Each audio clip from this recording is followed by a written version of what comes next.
everybody, it's James from Rattlecan Guitar Restorations, and we are live in the kitchen. Just because the light's better and I have an uncluttered countertop. Hey, I got something in the mail the other day from a channel subscriber who wishes to remain anonymous, so we will honor that request. And they sent us a gift card for the new shop. So we went to the Harbor Freight, which is where the gift card was from, and we did a little bit of shopping. So I thought I would show you what we picked up. So one of the things that that they are often good for is clamps, and they had these on sale. I want to say they were 6 for like $1.99. So we picked those up, and those will come in very handy. These work great for kerfing clamps because they've got enough of a reach around. If you've got, sometimes you'll have that long kerfing that's got that long little bit down at the end, and these are a little bit better than the clothespins that I am normally using. So I picked up a gaggle of those. Something else we picked up was clamps. You can never ever have enough clamps.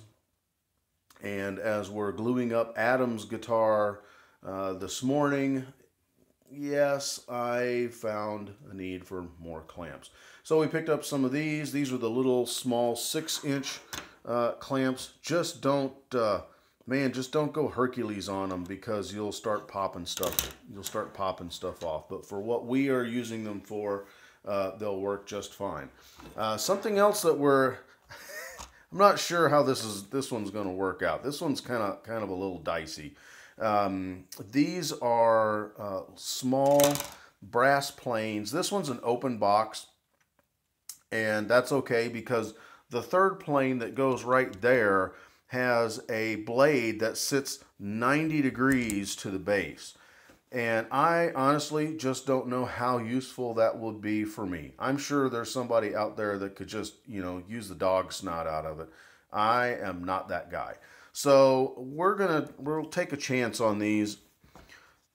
Knowing the pedigree of this, who knows what they're going to be like. My guess is that the smart thing to do on these is to try to source some replacement blades. Now, of course, we're going to have to sharpen these from the get-go, but we'll give it a shot. And like I said, this is somebody was kind enough to send us some this gift certificate, so we're gonna take a little bit of a chance. And then on the side of not taking a chance, the plain old rubber sanding belt eraser. We've have needed one for a while just because the old one gave up the ghost. And then I think this will be a little bit of fun. This is a 24-inch aluminum level.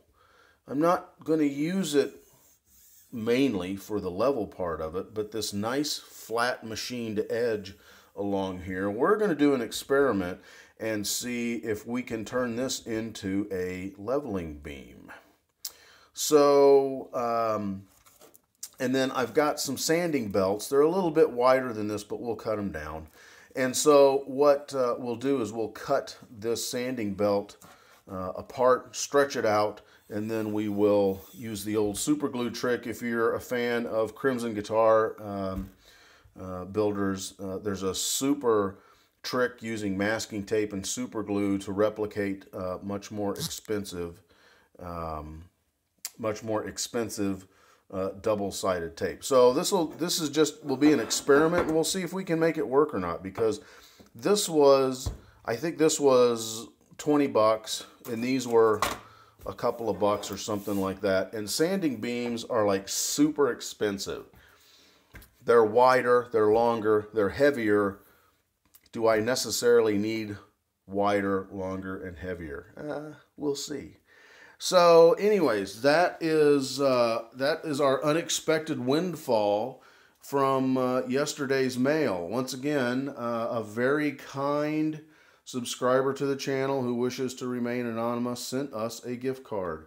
And so we went out and we did as they requested. We bought some stuff for the shop. Anyways, that's what's going on.